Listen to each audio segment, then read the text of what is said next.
اعوذ باللہ من الشیطان الرجیم بسم اللہ الرحمن الرحیم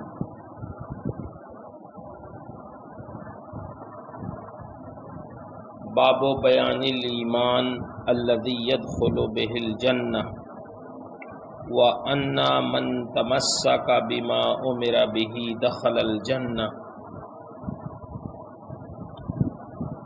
یہ باب ہے اس ایمان کے بیان میں جس سے آدمی جنت میں جائے گا، اور اس بات کے بیان میں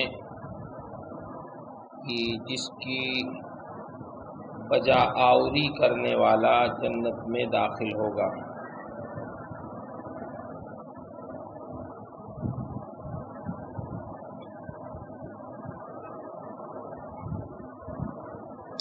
امام مسلم رحمہ اللہ نے اس باب میں حضرت سیدنا ابو ایوب انصاری رضی اللہ تعالی عنہ کی روایت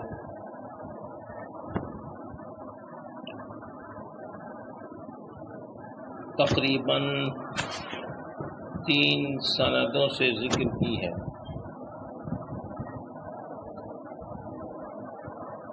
حضرت ابو ایوب انصاری رضی اللہ تعالیٰ عنہ اس حدیث کے راوی ہیں۔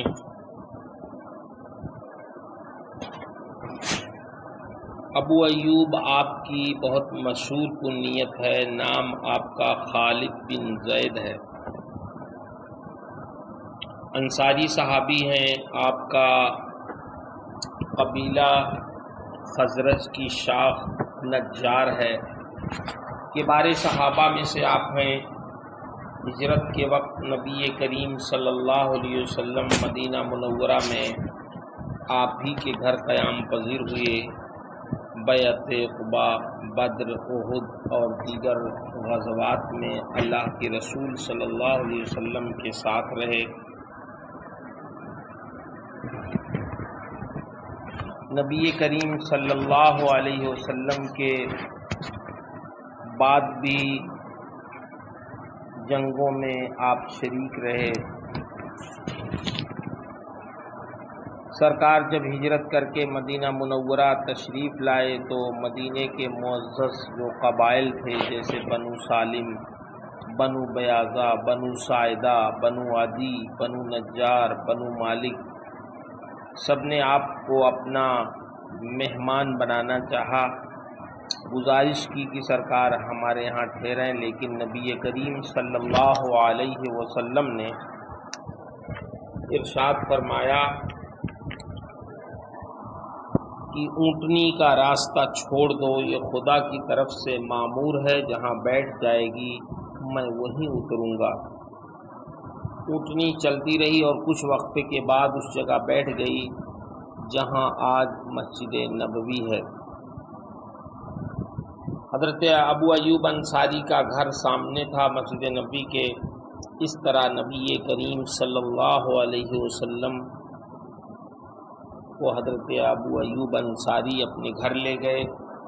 6 ماہ تک آپ کو یہ شرف حاصل رہا کہ آپ نے نبی کریم صلی اللہ علیہ وسلم کی میزبانی کی۔ صحابہ کرام میں بالخصوص حضرت ابن عباس، ابن عمر، حضرت برا بن عازب، حضرت ابو امامہ، حضرت انس، جابر نے آپ سے احادیث روایت کی ہیں۔ تابعین میں حضرت سعید بن مسیب، عروہ، سالم بن عبداللہ، ابو سلمہ، حضرت عطا ابن یسار، عطا ابن یزید، ان حضرات نے بھی آپ سے احادیث روایت کی ہیں۔ تقریباً 150 احادیث آپ سے مروی ہیں۔ روایت کے اختلاف کے ساتھ آپ کا وصال 50 ہجری یا 51 ہجری یا 52 ہجری میں استنبول، جو موجودہ استنبول ہے، اس وقت کے اعتبار سے قسطنطنیہ کے قریب ہوا، اور وہیں آپ کی تدفین ہوئی۔ آپ کی احادیث صحیح ستہ میں موجود ہیں۔ حضرت ابو ایوب انصاری رضی اللہ تعالی عنہ کی یہ تھوڑی سی سیرت و سوانح بیان کر دی. وہ فرماتے ہیں کہ ایک اعرابی ان اعرابیا عرض لرسول اللہ صلی اللہ علیہ وسلم وهو فی سفر فاخذ بختام ناقته او بزمامها. اللہ کے رسول حالت سفر میں تھے، اسی درمیان میں ایک دیہاتی حاضر ہوئی، آپ کی اونٹنی کی مہار یا نکیل پکڑ لی. پھر عرض کیا یا رسول اللہ، یا یہ کہا یا محمد اخبرنی بما یقربنی من الجنہ وما یباعدنی من النار.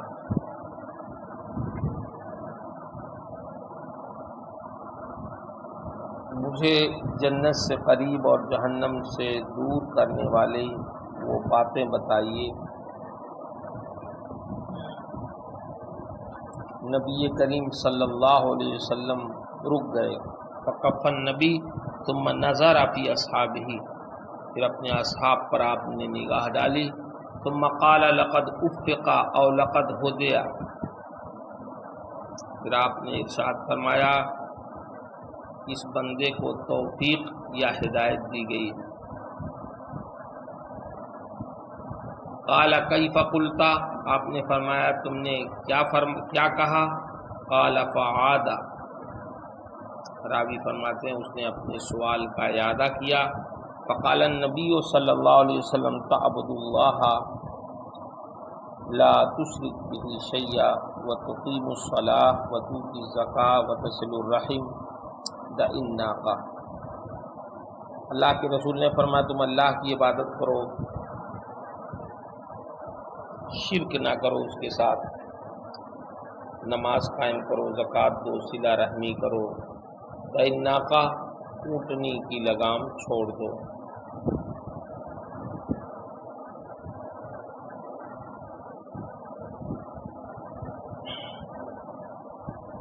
یہی حدیث ایک دوسری سند سے بھی امام مسلم نے بے نہیں روایت کی ہے.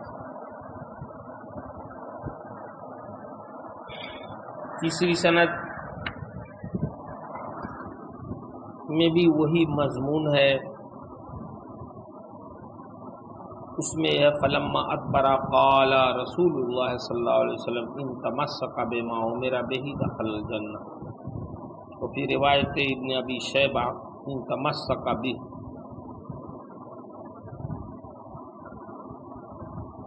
جب وہ شخص چلا گیا تو سرکار نے ارشاد فرمایا کہ اگر جن چیزوں کا اسے حکم دیا گیا ہے اس پہ عمل کیا تو جنت میں داخل ہوگا. ابن ابی شیبہ کی روایت میں ان تمسک بما امر به کے بجائے ان تمسک به ہے. چوتھی روایت حضرت ابو ہریرہ سے ہے، ان ابی ہریرہ ان اعرابیا جاء الی رسول اللہ صلی اللہ علیہ وسلم فقال یا رسول اللہ دلنی علی عمل اذا عملته دخلت الجنہ. ایک اعرابی آئے سرکار کی خدمت میں تو انہوں نے کہا یا رسول اللہ مجھے ایسے عمل کی طرف رہنمائی کیجیے کہ جب میں اسے کروں تو جنت میں داخل ہوں. قال تعبد اللہ لا تشرک به شیئا، یا لا تشرک به شیئا وتقیم الصلاة المکتوبہ وتؤتی الزکاۃ المفروضہ وتصوم رمضان.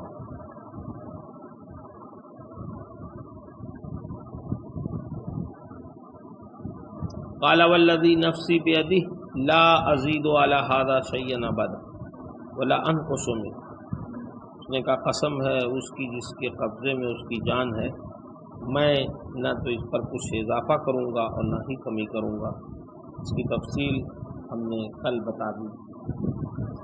فلما ولى قال النبي صلی اللہ علیہ وسلم من سرہ ان ينظر الى رجل من اہل الجنہ فلينظر الى ھذا. سرکار نے فرمایا جو کسی جنتی آدمی کو دیکھ کر خوش ہونا چاہے تو چاہیے کہ اسے اس کو دیکھ لے. حضرت ابو ہریرہ کی حدیثی کی طرح حضرت جابر سے بھی ایک حدیث مروی ہے. ان جابر رضی اللہ عنہ قال اتى النبي صلی اللہ علیہ وسلم النعمان بن قوقل. نعمان بن قوقل سرکار کی خدمت میں حاضر ہوئے، فقال یا رسول اللہ ارائیت اذا صلیت المکتوبہ وحرمت الحرام واحللت الحلال ادخل الجنہ ارائیت اے اخبرنی، یا رسول اللہ مجھے خبر دیں، بتائیں کہ جب میں فرائض نمازیں پڑھ لوں، حرام کو حرام سمجھوں، حلال کو حلال جانوں، تو کیا میں جنت میں داخل ہوں گا؟ سرکار نے فرمایا نعم۔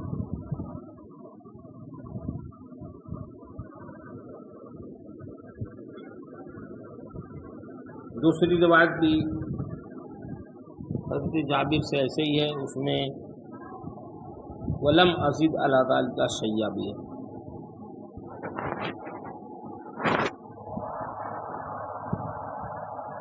حضرت جابر کی ایک روایت اور ہے کہ ایک شخص آئے، فقال ارائیت اذا صلیت الصلاۃ المکتوبات وصمت رمضان واحللت الحلال وحرمت الحرام ولم ازد علی ذلک شیئا ادخل الجنہ؟ قال نعم۔ قال واللہ لا ازید علی ھذا شیئا علی ذلک شیئا۔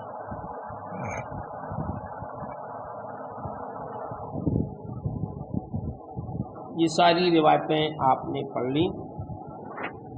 ختام اور زمام دو لفظ آئے ہیں، ختام کے معنی نکیل کے آتے ہیں، مہار کے آتے ہیں، ختم کی جمع، زمام جس سے کوئی چیز باندھی جائے، مہار کو بھی کہتے ہیں، باغ کو نکیل کو بھی کہتے ہیں، لگام کو بھی کہتے ہیں، اس کی جمع ذمات۔ ختام اس رسی کو کہتے ہیں جس سے اونٹ کو نکیل دی جاتی۔ زمام ختام کا وہ کنارہ جو قدرے باریک کر کے اونٹ کی ناک میں ڈالا جاتا ہے۔ ایک قول یہ بھی ہے کہ زمام اونٹ کی وہ رسی ہے جس سے اس کے سر کو باندھا جاتا ہے تاکہ اس کو پکڑ کر اونٹ کو چلایا جائے۔ فکفن نبی صلی اللہ علیہ وسلم، حضور سرکار دو عالم صلی اللہ علیہ وسلم کی اونٹنی کی نکیل انہوں نے اس لیے پکڑی تھی عرابی نے تاکہ آپ کو روک کر دین کی باتیں اطمینان سے پوچھی جائیں اور جواب ملنے پر اسے اچھی طرح ذہن نشین کر لیا جائے۔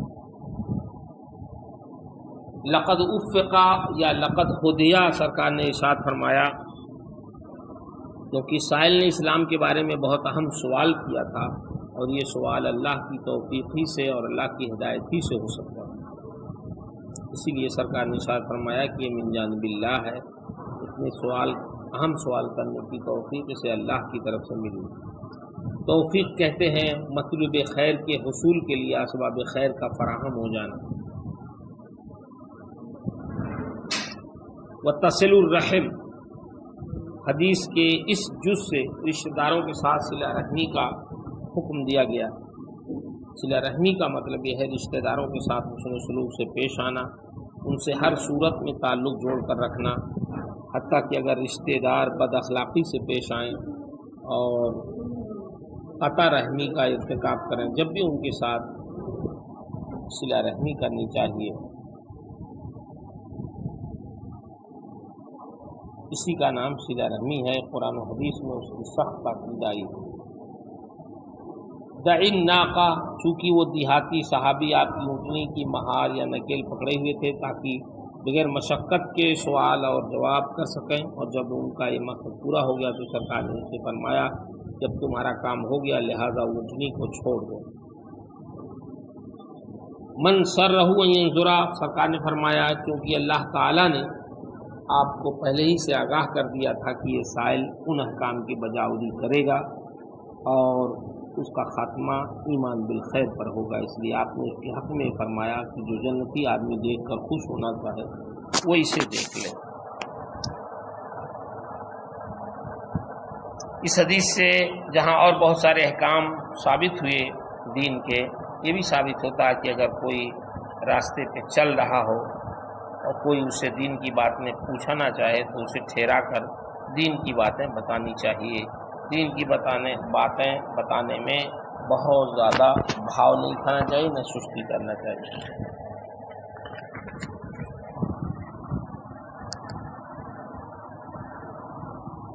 باب بیان ارکان الاسلام و دعائمہ العظام، یہ باب ہے اسلام کے ارکان اور اس کی عظیم ستونوں کے بیان۔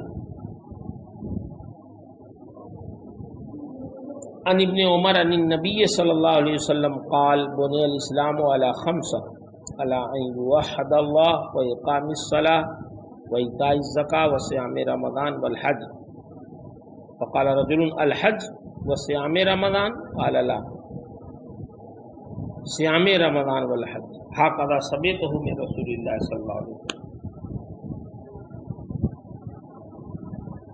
عبداللہ ابن عمر سے روایت ہے کہ انہوں نے ارشاد فرمایا کہ سرکار نے فرمایا کہ اسلام کی بنیاد 5 چیزوں پر ہے: اللہ کو ایک ماننا، نماز قائم کرنا، زکوٰۃ دینا، رمضان کے روزے رکھنا، حج کرنا. ایک شخص نے حضرت عبداللہ ابن عمر سے عرض کیا حج اور رمضان کے روزے، تو آپ نے فرمایا نہیں، رمضان کے روزے اور حج. یعنی اس نے حج کو مقدم کیا اور رمضان کو مؤخر کیا، تو آپ نے اس کا یہ جواب دیا میں نے اللہ کے رسول سے ایسے ہی سنا. حضرت سیدنا عبداللہ ابن عمر کون ہیں؟ یہ حضرت عمر بن خطاب کے بیٹے.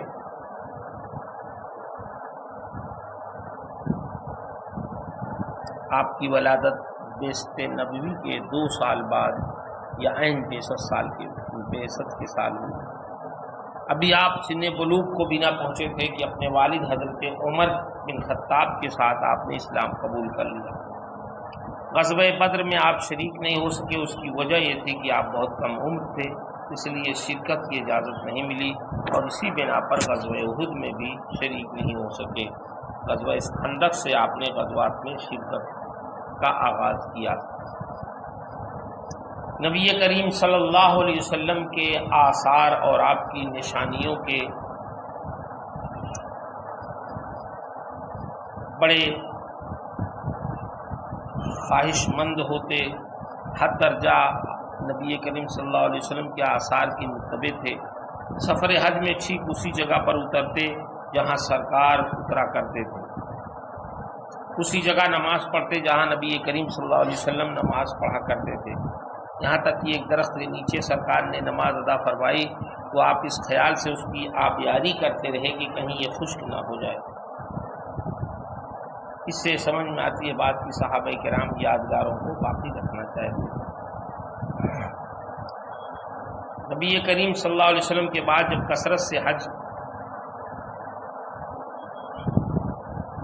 کرنے لگے، صدقہ اور خیرات بہت زیادہ کرنے لگے، اپنا جو مال پسند آتا اسے راہ خدا میں دے دیتے تھے. اکثر و بیشتر ایک ہی مجلس میں 30,000 درہم خیرات کر دیتے تھے. اپنے جس غلام کو دیکھتے کہ وہ مسجد میں بہت زیادہ آمد و رفت رکھتا ہے اسے آزاد کر دیتے. یہ شان تھی حضرت ابن عمر.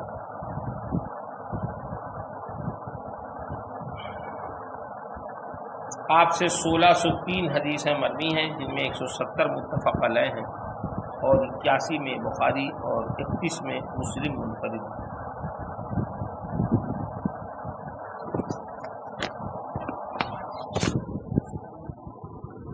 نزاعی معاملات سے حضرت ابن عمر ہمیشہ دور رہتے تھے. حضرت جابر بن عبداللہ فرماتے ہیں ہم میں سے کوئی شخص ایسا نہیں جس کی طرف دنیا نہ جھکی ہو اور وہ دنیا کی طرف نہ جھکا ہو، سوائے عمر اور ان کے بیٹے عبداللہ ابن عمر کے. مروان نے حضرت عثمان غنی کی شہادت کے بعد آپ کو خلیفہ بنانا چاہا اور اس پر بہت زور لگایا، لیکن آپ نے صاف انکار کر دیا. حضرت عبداللہ بن زبیر کی شہادت کے 3 ماہ بعد 73 ہجری میں 86 سال کی عمر میں آپ کا وصال ہوا، اور اس کا سبب یہ ہوا کہ ایک دن حجاج بن یوسف ثقفی دیر تک خطبہ دیتا رہا، نماز میں دیر ہونے لگی تو آپ نے اس سے فرمایا کہ نماز پڑھ لے، آفتاب تیرا انتظار نہیں کرے گا. یہ بات اسے سخت ناگوار لگی. اس نے خاموشی کے ساتھ ایک سپاہی کو حکم دے دیا کہ زہر میں بجھا ہوا تیر اس کے پیر میں چبھو دے. اس سپاہی نے اس کے حکم کی تعمیل کی جس سے آپ جاں بر نہ ہو سکے. اور یہ بھی کہا جاتا ہے کہ مروان نے حجاج کو حکم دے رکھا تھا کہ حج میں حضرت ابن عمر کے پیروی کرے، جس کی وجہ سے آپ عرفات وغیرہ میں اس سے آگے رہتے تھے. یہ چیز اسے گرا لگی اور اس نے مذکورہ طریقے سے آپ کی موت کا سامان فراہم کر دیا، جس کے اثر سے آپ کا پیر سوج گیا. بیمار ہو کر چند دنوں کے بعد وصال کر گئے.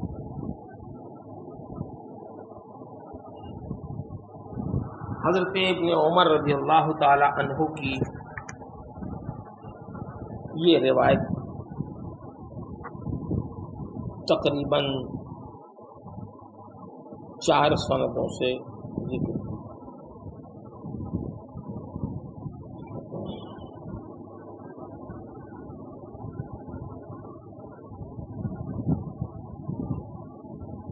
پہلی روایت یہ ہے کہ آپ نے ارشاد فرمایا کہ سرکار نے فرمایا اسلام کی بنیاد 5 چیزوں پر ہے: اللہ کو ایک ماننا، نماز قائم کرنا، زکوٰۃ دینا، رمضان کے روزے رکھنا، حج کرنا۔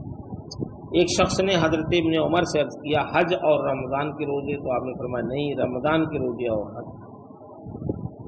روزے کی حج پر تقدیم کے ساتھ یہ میں نے اللہ کے رسول سے ایسے ہی سنا۔ دوسری سند میں یہ بات نہیں۔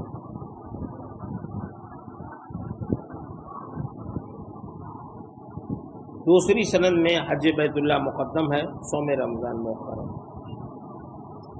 تیسری میں ہے قال عبداللہ قال رسول اللہ صلی اللہ علیہ وسلم بنی الاسلام علی خمس: شہادۃ ان لا الہ الا اللہ وان محمدا عبدہ ورسولہ، اقام الصلاۃ وایتاء الزکاۃ وحج البیت وصوم رمضان۔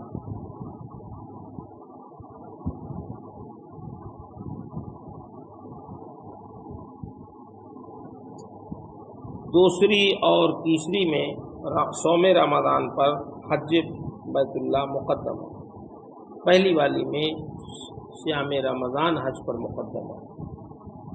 اسی طریقے سے چوتھی میں بھی صیام رمضان حج پہ مقدم ہے۔ تو پہلی اور چوتھی میں صیام مقدم ہے اور دوسری تیسری میں حج مقدم ہے۔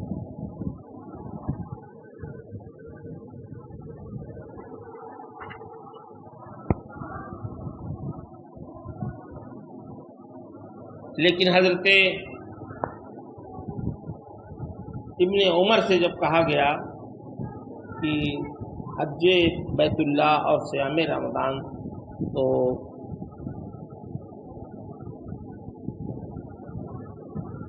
اس میں کوئی اتنا بڑا مسئلہ نہیں ہے۔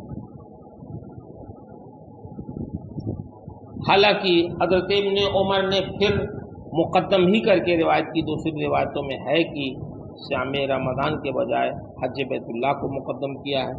اس کا جواب محدثین نے دیا ہے کہ ابن عمر نے اس حدیث کو نبی کریم صلی اللہ علیہ وسلم سے 2 بار سنی، ایک بار صیام رمضان کی تقدیم اور حج کی تاخیر کے ساتھ، اور دوسری بار حج کی تقدیم اور صیام رمضان کی تاخیر کے ساتھ۔ جیسا سنا ویسے ہی بیان کیا، ایسا ہوتا۔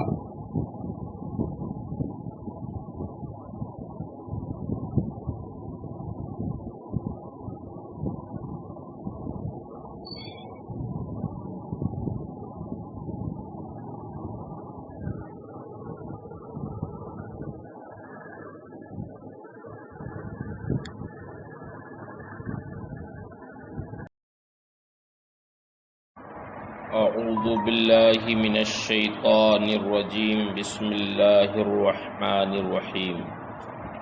باب الامر بالایمان باللہ ورسولہ صلی اللہ علیہ وسلم وشرائع الدین والدعاء الیہ والسؤال عنہ وحفظہ وتبلیغہ من لم یبلغ۔ یہ باب اللہ اور اس کے رسول صلی اللہ علیہ وسلم اور دین کے احکام پر ایمان لانے کا،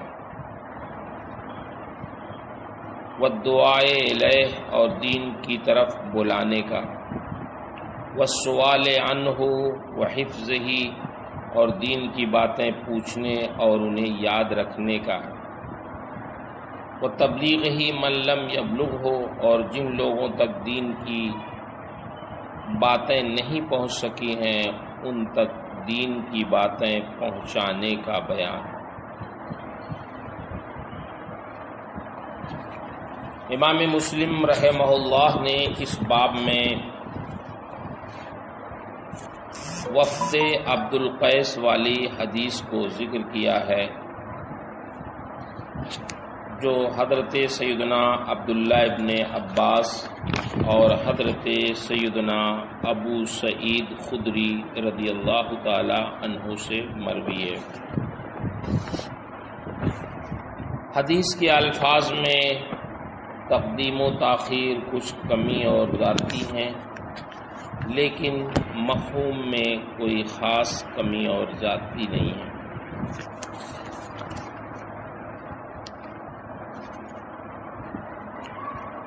حضرت ابو جمرہ کہتے ہیں ابن عباس سے روایت کرتے ہوئے کہ قدمہ وفد عبد القیس علی رسول اللہ صلی اللہ علیہ وسلم فقالوا یا رسول اللہ ان هذا الحی من ربیہ۔ وفد عبد القیس نبی کریم صلی اللہ علیہ وسلم کی خدمت میں آیا تو انہوں نے کہا یا رسول اللہ ہم قبیلہ ربیہ سے ہیں، وقد حالت بیننا و بینک کفار و مدر، ہمارے اور آپ کے درمیان مدر کے کفار حائل ہیں، ولا نخلص الیک الا فی شہر الحرام، ہم آپ کے پاس صرف اشہر حرم میں حرمت والے مہینوں ہی میں، اشہر حرم میں یعنی حرمت والے مہینے میں ہی پہنچ سکتے ہیں۔ حرمت والے مہینے ذوالقعدہ، ذوالحج، محرم، 3 مہینے ایک ساتھ ہیں اور ان سے پہلے رجب ہے۔ فَمُرْنَا بِأَمْرٍ نَعْمَلُ بِهِ وَنَدْعُو إِلَيْهِ مَنْ وَرَاءَنَا، تو ہمیں آپ حکم دیں ایسی چیزوں کا کہ ہم خود بھی عمل کریں اس پہ اور اپنے بعد والوں کو اس کی طرف دعوت دیں۔ سرکار نے ارشاد فرمایا آمرکم بِأَرْبَعٍ وَأَنْهَاكُمْ عَنْ أَرْبَعٍ، میں تمہیں 4 چیزوں کا حکم دیتا ہوں اور 4 چیزوں سے روکتا ہوں۔ جن کا حکم دیتا ہوں وہ ہے الایمان باللہ، اللہ پر ایمان لانا، ثم فسرها لهم، پھر ایمان باللہ کی وضاحت فرمائی آپ نے ان کے لیے۔ فقال شہادۃ ان لا الہ الا اللہ وان محمد رسول اللہ، اس بات کی گواہی دینا کہ اللہ کے علاوہ کوئی معبود نہیں اور محمد صلی اللہ علیہ وسلم اللہ کے رسول ہیں، نماز قائم کرنا، زکوٰۃ دینا اور مال غنیمت سے خمس ادا کرنا۔ وانہاکم عن الدب والحنتم والنقیر والمقیر، اور میں تمہیں روکتا ہوں دبا سے، کدو کے کھوکھلے برتن سے، والحنتم اور سبز رنگ کے نبیذ بنائے جانے والے برتن سے، والنقیر شراب کے پیالے سے، والمقیر اور گونج جیسی چیزوں سے قلعی کیے ہوئے برتن سے۔ خلف بن ہشام نے اپنی روایت میں یہ بھی اضافہ کیا شہادت اللہ الہ الا اللہ و عقدہ واحدہ، جب شہادت کا ذکر کیا کہ اللہ کے علاوہ کوئی معبود نہیں تو اپنی انگلی سے ایک کا اشارہ کیا۔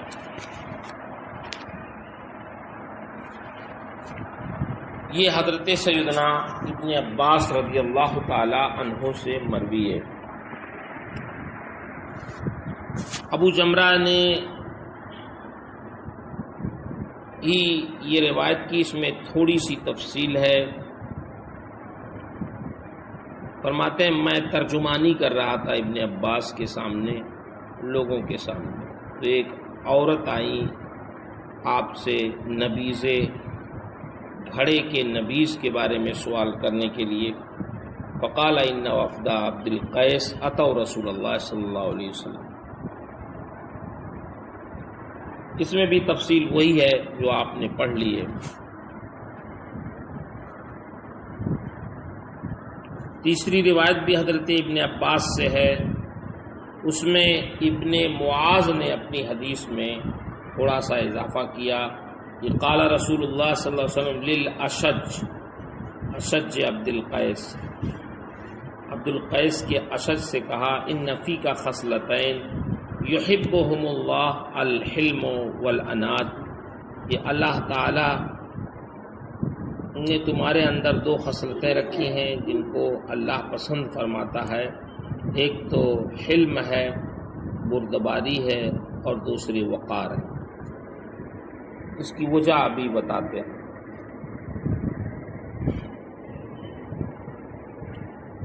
چوتھی روایت میں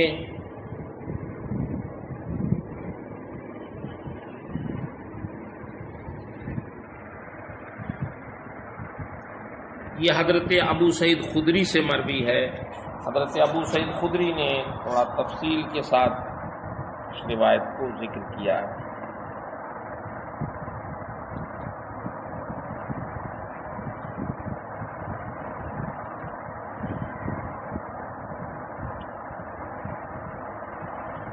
اس میں یہ ہے قالوا یا نبی اللہ ما علمک بالنقیر، یا رسول اللہ کیا آپ جانتے ہیں نقیر کیا ہے؟ قال بلا جزء تنقرونہ فتقذفون فیہ القطیع، آپ نے ارشاد فرمایا کہ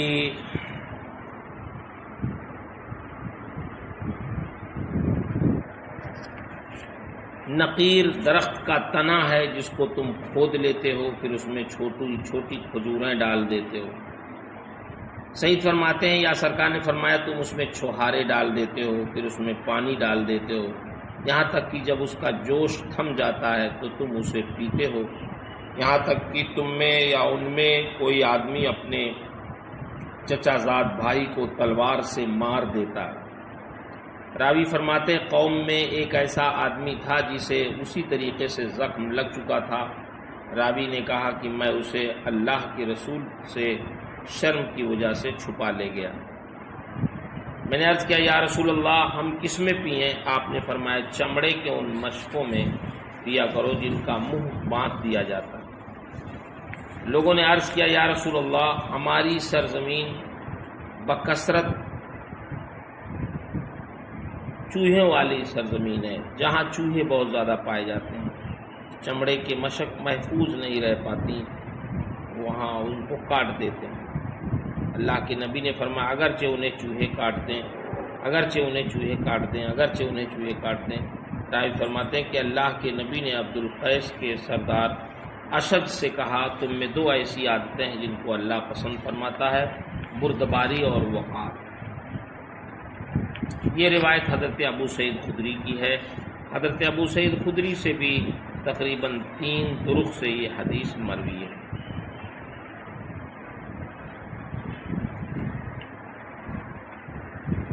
اس حدیث کے یہاں جو 2 راوی موجود ہیں حضرت سیدنا عبداللہ ابن عباس اور حضرت ابو سعید خدری، پہلے تھوڑی سی گفتگو ان کے بارے میں۔ پہلی 3 روایتیں حضرت سیدنا عبداللہ ابن عباس سے روایت کی ہیں۔ اسی حدیث کو حضرت سیدنا عبداللہ ابن عباس یہ حضرت عباس کے بیٹے ہیں۔ حضرت عباس نبی کریم صلی اللہ علیہ وسلم کے چچا ہیں اور عبداللہ ابن عباس آپ کے چچا کے بیٹے ہیں۔ آپ کی ولادت اس وقت ہوئی جب نبی کریم صلی اللہ علیہ وسلم اپنے خاندان کے ساتھ شیب ابی طالب میں محصور تھے۔ یہ ہجرت سے 3 سال پہلے کی بات ہے۔ بوقت وصال نبی کریم صلی اللہ علیہ وسلم کا جب وصال ہوا تو اس وقت آپ 13 یا 15 سال کے تھے۔ آپ کا شمار مفسرین صحابہ میں سے ہوتا تھا۔ عبادلہ اربع میں سے ایک آپ ہیں، فقہائے صحابہ میں سے آپ ہیں، صحاح ستہ میں آپ کی احادیث موجود ہیں۔ آپ کی خصوصیت یہ تھی کہ جبرائیل امین کو بھی اللہ کے رسول کے ساتھ آپ نے دیکھا تھا۔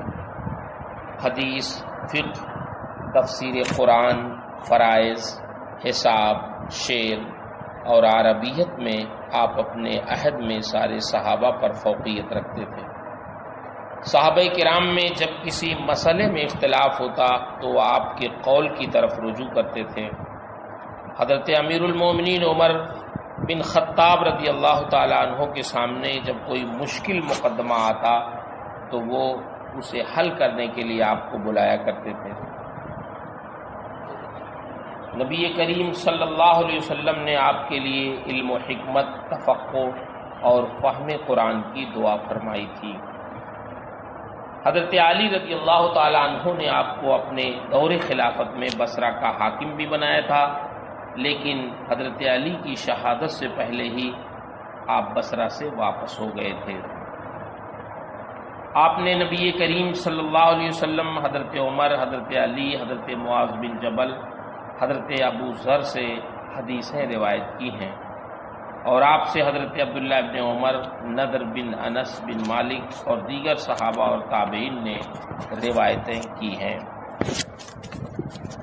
آپ سے تقریباً 1666 احادیث کریمہ مروی ہیں، جس میں سے 95 تو وہ احادیث ہیں جو متفق علیہ ہیں، جن کو بخاری اور مسلم دونوں نے اپنی اپنی صحیح میں تخریج فرمایا۔ حضرت عبداللہ بن زبیر اور عبد الملک بن مروان کے درمیان جب مخاصمت ہوئی تو آپ محمد بن حنفیہ اور اپنے بچوں اور اہلیہ کے ہمراہ مدینہ شریف سے مکہ چلے گئے۔ حضرت عبداللہ بن زبیر نے آپ سے بیعت کا مطالبہ کیا، لیکن آپ نے اسے تسلیم نہیں کیا، جس کی وجہ سے حضرت ابن زبیر آپ کے شدید مخالف ہو گئے۔ یہ دیکھ کر آپ اپنے محبین کوفہ کے ہمراہ مکہ سے منی روانہ ہو گئے اور پھر وہاں سے طائف چلے گئے۔ طائف میں بیمار ہو کر آپ 70 یا 71 سال کی عمر میں وصال فرما گئے۔ طائف ہی میں آپ مدفون ہوئے۔ نماز جنازہ حضرت محمد بن حنفیہ نے پڑھائی۔ یہ مختصر سے حالات حضرت سیدنا ابن عباس کے ہیں۔ دوسرے راوی جو اس کے ہیں حضرت سیدنا ابو سعید خدری رضی اللہ تعالیٰ عنہ، ان کے بارے میں بھی تھوڑا آپ سن لیں۔ حضرت ابو سعید خدری کا نام سعید بن مالک ہے، کنیت ابو سعید انصاری ہے، خدری ہے، کنیت سے آپ بہت زیادہ مشہور ہیں۔ آپ کا شمار ان صحابہ کرام میں ہوتا ہے جن سے بکثرت احادیث مروی ہیں۔ آپ کے والد بھی صحابی ہیں۔ غزوہ احد میں جب سید عالم صلی اللہ علیہ وسلم کے سر اقدس سے خون نکلنے لگا تو آپ کے والد نے بہتے ہوئے خون کو اپنے ہاتھ پہ روک لیا اور اسے پی گئے۔ حضرت ابو سعید خدری بھی اپنے والد کے ساتھ غزوہ احد میں شرکت کے لیے گئے تھے، لیکن محض 13 سال کی عمر کی وجہ سے آپ کو واپس کر دیا گیا۔ غزوہ خندق سے آپ نے غزوات کا آغاز کیا اور اللہ کے رسول صلی اللہ علیہ وسلم کے ساتھ 12 غزوات میں شریک رہے۔ آپ سے حضرت ابن عباس، ابن عمر، جابر بن عبداللہ، محمود بن لبید، ابو امامہ، زید بن ثابت، انس بن مالک نے حدیثیں روایت کی ہیں۔ ان صحابہ کرام کے علاوہ اکابر تابعین نے بھی آپ سے احادیث کی روایت کی ہے۔ آپ سے بھی تقریباً 1170 حدیثیں مروی ہیں، جس میں سے 43 احادیث متفق علیہ ہیں۔ حضرت ابو سعید خدری فرماتے ہیں کہ میرے والد غزوہ احد میں شہید ہو گئے تھے اور وہ ہمارے لیے کچھ بھی مال و اسباب نہیں چھوڑ سکے تھے، جس کی وجہ سے ہمیں سخت پریشانی لاحق ہوئی۔ ہم کچھ مال کی طلب کے لیے بارگاہ رسالت میں حاضر ہوئے۔ سرکار نے جب مجھے دیکھا تو فرمایا، جو بے نیاز رہتا ہے اللہ اسے غنی کر دیتا ہے، جو عفت کا طالب ہوتا ہے اللہ اسے عفت عطا فرماتا ہے۔ میں نے اپنے دل میں سوچا کہ آپ کا یہ خطاب مجھی سے ہے، اس لیے میں بغیر مدعا عرض کیے واپس چلا آیا۔ 86 سال کی عمر میں بروز جمعہ آپ کا وصال ہوا۔ جنت البقیع میں آپ دفن کیے گئے۔ صحائح ستہ میں آپ کی احادیث موجود ہیں۔ وفد عبد القیس والی حدیث میں جو الفاظ ہیں ان کی تشریح بھی آپ سماعت فرما لیں۔ وفد عبد القیس، وفد یہ وافد کی جمع ہے، جو لوگ اکٹھے کسی شہر میں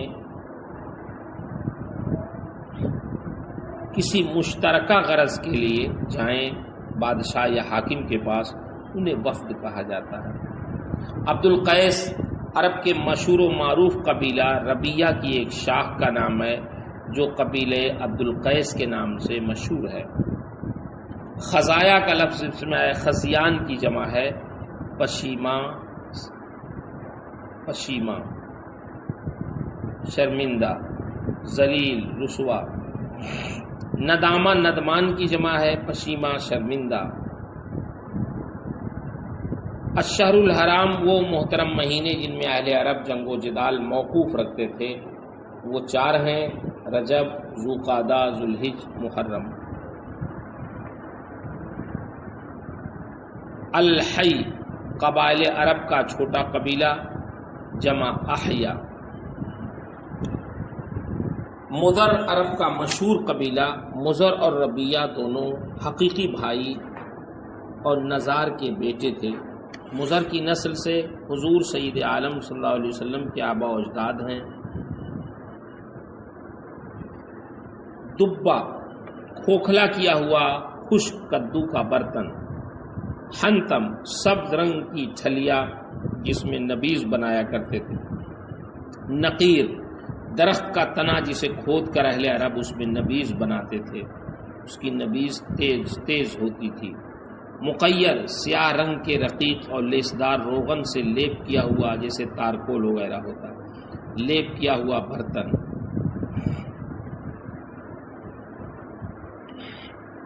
الجرہ گھڑا، جمع جرار۔ الشقہ دور کی مسافت، وہ راستہ جس کا طے کرنا مسافر کے لیے دشوار ہو۔ السقا مشق، جمع اسقیہ۔ الجز جز درخت کا تنا، جمع جذوع۔ حلم بردباری، انات وقار۔ مزفت تارکول جیسی چیز لگے ہوئے برتن، جرزان۔ چوہے بڑا چوہا۔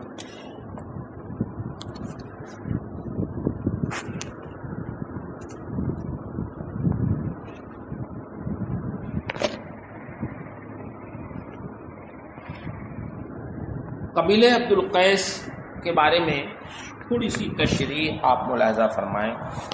قبیلہ عبد القیس حضرت اسماعیل علیہ السلام کے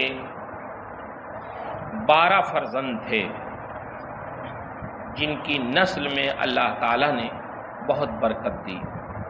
یہ بے شمار قبائل میں منقسم ہو کر جزیرہ عرب کے مختلف علاقوں میں پھیل گئے۔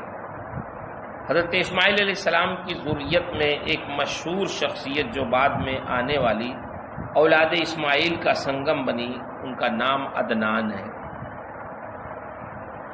یہ بات قطعی طور سے معلوم ہے کہ عدنان حضرت اسماعیل علیہ السلام کی اولاد سے ہیں، لیکن ان میں اور حضرت اسماعیل کے درمیان کتنی پشتیں ہیں، اس میں مورخین کا اختلاف ہے۔ بعض کہتے ہیں کہ عدنان حضرت اسماعیل کی 40ویں پشت میں ہیں، بعض 20ویں کہتے ہیں، بعض 15ویں پشت میں شمار کرتے ہیں، واللہ اعلم بالصواب۔ عدنان کے 2 بیٹے تھے، اک اور معید۔ آخر الذکر یعنی معید عدنانی قبائل کا جد اعلیٰ ہے۔ عدنانی عرب صحرا نشین تھے۔ عدنان کے بڑے بیٹے اک کی اولاد تہامہ کے ارد گرد مقامات میں اقامت گزی ہوئی اور اسلام کی آمد تک یہیں وہ لوگ سکونت پذیر رہے، لیکن یہ لوگ کوئی قابل قدر کارنامہ انجام نہیں دے سکے۔ لیکن عدنان کے چھوٹے بیٹے معید نے تاریخ میں اہم مقام حاصل کیا۔ ان کی نسل سے بڑی اہم شخصیتیں پیدا ہوئیں، جن میں نبی کریم صلی اللہ علیہ وسلم کا اسم گرامی بھی ہے۔ معید کے 2 لڑکے تھے، ایک کا نام نزار اور دوسرے کا قنس تھا۔ نزار کی اولاد سے 5 شاخوں نے بڑی شہرت حاصل کی: قزاعہ، مضر، ربیہ، ایاد، انمار۔ ان خاندانوں کی رہائش گاہیں تہامہ، حجاز اور نجد میں تھیں، جن میں مضر کے قبائل حجاز میں پھیل گئے۔ مکہ المکرمہ میں حرم کعبہ کی ریاست انہی کو تفویض ہوئی مضر کی 13ویں پشت میں نبی کریم صلی اللہ علیہ وسلم کے پدر بزرگوار حضرت عبداللہ بن عبد المطلب ہیں۔ بنو ربیہ نے نجد سے تہامہ تک پھیلے ہوئے خطے میں اپنا مسکن بنایا۔ ربیہ کی 5ویں پشت میں نیچے کی طرف اترتے ہوئے عبد القیس بن اقصا تھے۔ عبد القیس کے نام پر قبیلہ عبد القیس متعارف ہوا۔ بارگاہ رسالت میں جو وفد آیا اس کا تعلق اسی قبیلے سے تھا۔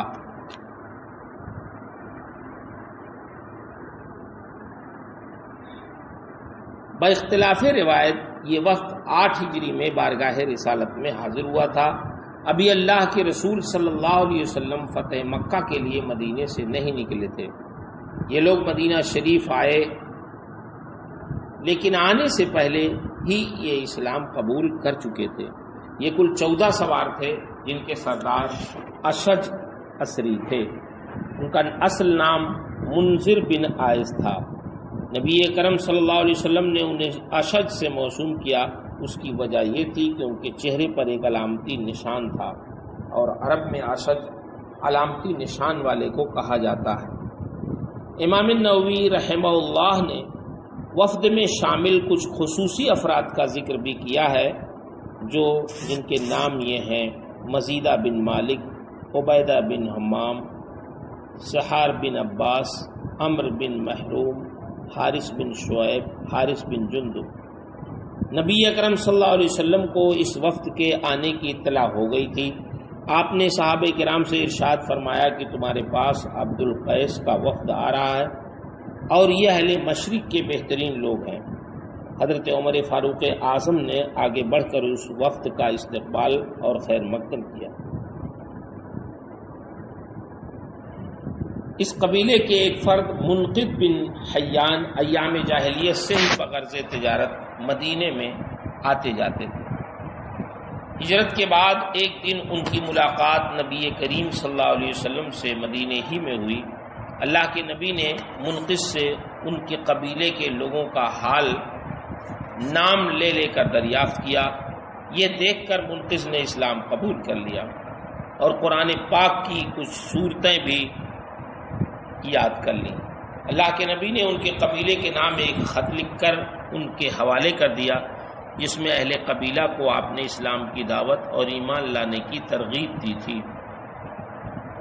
منقذ اس گرامی نامہ کو لے کر اپنے وطن روانہ ہوئے اور گھر پہنچے۔ چونکہ یہ اسلام قبول کر چکے تھے، اس لیے اپنے گھر میں چھپ چھپا کر نماز ادا کرنے لگے۔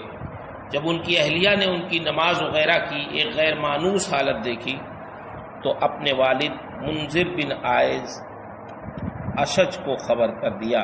پھر منذر اور منقذ کی باہم ملاقات ہوئی۔ منذر نے بھی اسلام قبول کر لیا۔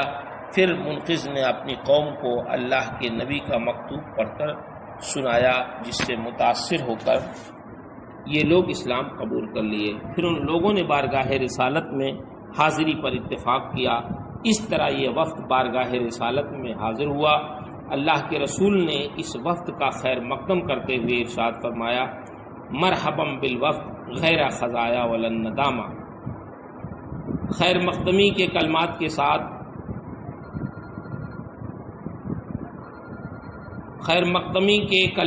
ساتھ ان کلمات کا اضافہ اس وجہ سے فرمایا کہ یہ لوگ بغیر جنگ کے ہی اسلام قبول کر لیے تھے۔ ان میں نہ تو کسی کے قتل کی نوبت آئی، نہ ہی یہ قیدی بنائے گئے کہ انہیں خفت، ندامت اور رسوائی کا سامنا ہو۔ اس لیے سرکار صلی اللہ علیہ وسلم نے فرمایا: وفد کو مبارک ہو، یہ رسوا ہوئے نہ شرمندہ۔ آمرکم باربع، وفد عبد القیس نے بارگاہ رسالت میں عرض کیا کہ ہمارے راستے میں چونکہ قبیلہ مضر کے کفار پڑتے ہیں اور ان سے ہماری لڑائی ہوتی رہتی ہے، اس لیے ہم امن و عافیت کے ساتھ صرف حرمت والے مہینے ہی میں آپ کی خدمت میں حاضر ہو سکتے ہیں۔ لہذا آپ ہمیں واضح باتوں کا حکم دیں تاکہ ہم بھی ان پر عمل کریں، اور جو لوگ ہمارے ساتھ نہیں آئے ہیں، وطن میں ہیں، انہیں بھی ہم ان باتوں کا حکم دیں تاکہ وہ بھی ان پر عمل کر سکیں۔ نبی کریم صلی اللہ علیہ وسلم نے انہیں 4 باتوں کا حکم دیا: ایمان باللہ، نماز قائم کرنے، زکوٰۃ ادا کرنے، مال غنیمت میں سے 5ویں حصے کی ادائیگی۔ ایک سوال اور اس کا جواب۔ اس باب کی پہلی حدیث میں 4 امور کا ذکر ہے، لیکن اسی باب کی دوسری روایت میں 5 باتوں کا ذکر ہے۔ 4 تو یہی ہے اور ایک روزہ بھی ہے۔ بخاری شریف میں عبد القیس کی جو حدیث آئی ہے اس میں بھی 5 باتوں کا ذکر ہے، جبکہ فرمایا 4 اور جب شمار کرایا سرکار نے تو 5 ذکر کیا۔ اس کی کیا وجہ ہے؟ محدثین نے اس کے مختلف جوابات دیے ہیں۔ ہم یہاں پر امام نووی رحمہ اللہ کے حوالے سے صرف 2 جواب آپ کی خدمت میں پیش کرتے ہیں۔ پہلا یہ ہے کہ اصل مخصوص صرف 4 ہی باتیں ہیں: ایمان باللہ، نماز، زکوٰۃ، روزہ۔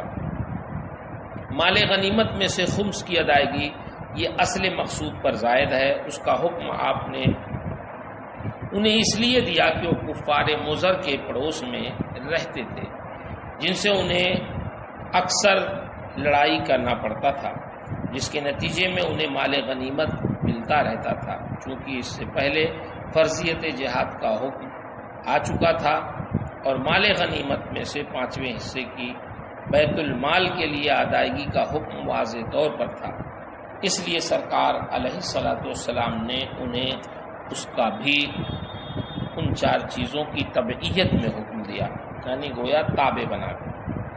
دوسرا جواب وہ ہے جو حضرت شیخ امام ابو عمرو بن صلاح علیہ الرحمہ نے بہت اچھے طریقے پہ دیا۔ ان کے جواب کے طور پر سرے سے اعتراض ہی باقی نہیں رہتا۔ فرماتے ہیں: ان تؤدوا خمسا من المغنم کا عطف شہادت اللہ الہ الا اللہ پر نہیں ہے کہ 5 باتیں ہو جائیں، بلکہ نبی کریم صلی اللہ تعالی علیہ وسلم نے اس کا عطف 4 پہ کیا۔ لہٰذا اس تقدیر پر عبارت کا مفہوم یہ ہوگا کہ میں تمہیں 4 باتوں کا حکم دیتا ہوں: ایمان باللہ، نماز، زکوٰۃ، روزہ، اور ایک اور بات مال غنیمت میں سے خمس کی ادائیگی کا حکم کرتا ہوں۔ لہٰذا اب اس طرح کا اعتراض وارد نہیں ہوگا۔ ہاں، البتہ اتنا ضرور ہے کہ یہاں پر پہلی حدیث میں صوم کا ذکر کیوں نہیں کیا گیا؟ تو اس کا جواب یہ دیا گیا کہ یہ راوی کی غفلت کی بنیاد پر ہے، یعنی یہ اختلاف اور تفاوت اللہ کے نبی کی جانب سے نہیں ہوا، بلکہ اس کا تعلق راویان احادیث کے حفظ و ضبط کے تفاوت کی وجہ سے ہے۔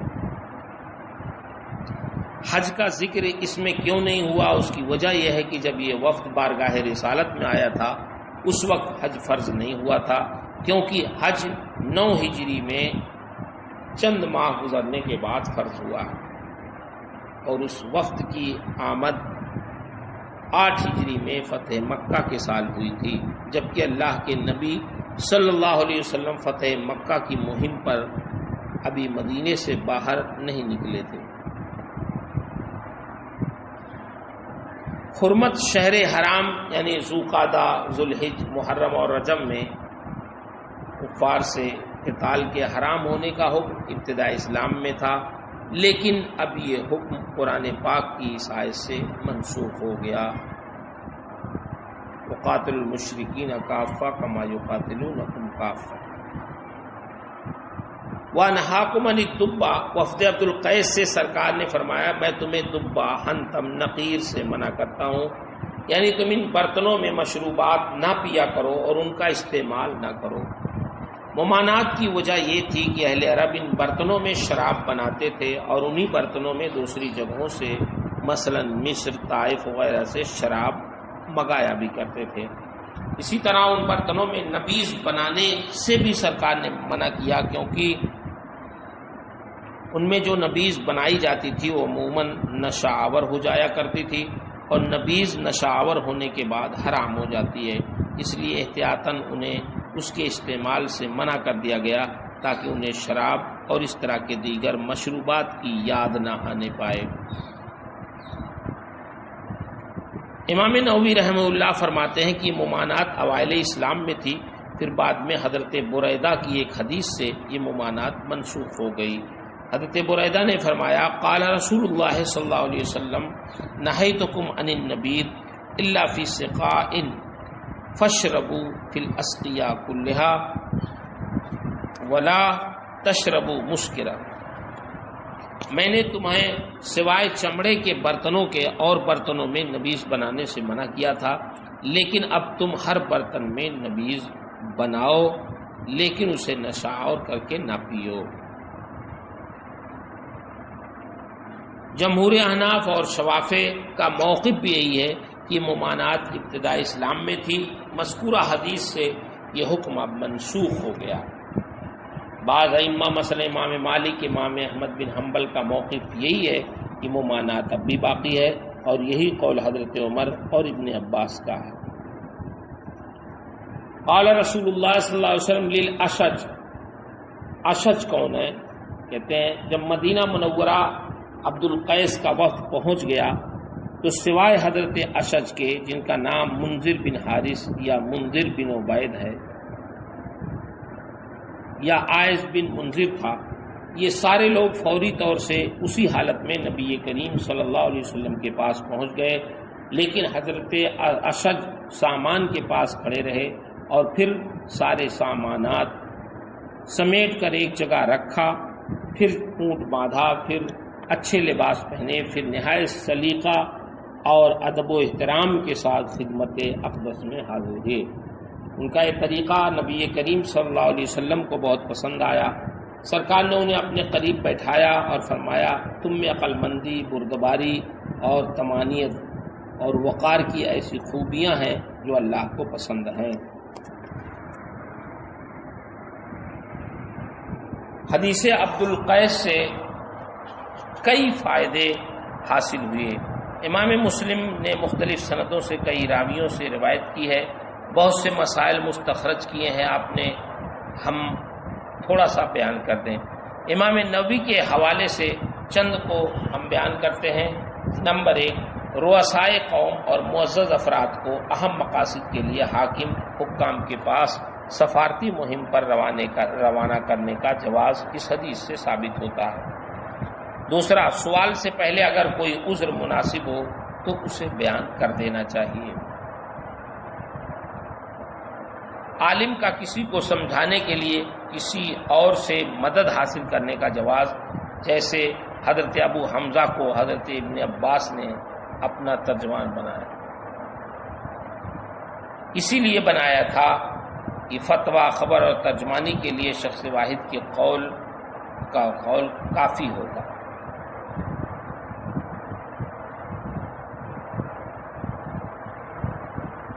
مہمان کو خوش رکھنے، اسے مرحبا کہنے اور اس کے خیر مقدم کا جواز بھی اس حدیث سے ثابت ہوتا ہے۔ اگر فتنے کا خوف نہ ہو تو منہ پر کسی کی تعریف کرنے کا بھی جواز اس سے ثابت ہوتا ہے۔ سائل اور مستفتی کا مفتی اور مجیب سے واضح، مدلل اور مبرہن جواب کی گزارش کا جواز بھی ثابت ہوتا ہے۔